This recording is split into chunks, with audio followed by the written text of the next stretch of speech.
All right, this is what the truck looks like before we do the wash and wax and protectant. It says to rinse the truck off and clean it,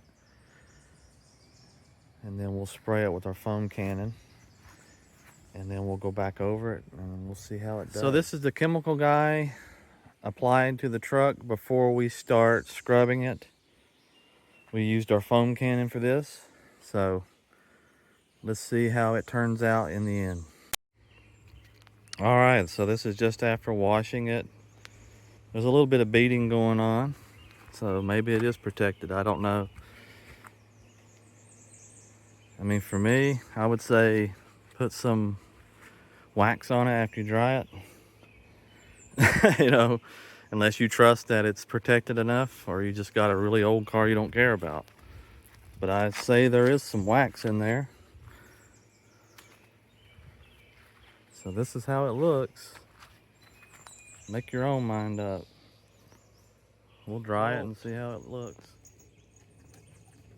I would say that's pretty good. Pretty standard stuff. Should you get it? I say get it. Should you just use this as your primary waxing system? Probably not. I mean, if you're the type that takes it through a car wash and does it that way, then this is probably just as good, if not better, and it doesn't cost you $10, $15 to do it. So that's the end result. This is after drying.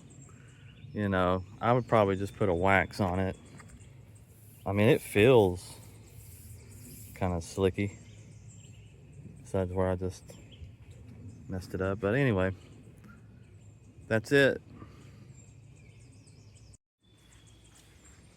All right, so if you like this video, leave me a like. If you really like this video, give me a sub. It helps the channel, helps me get products to review.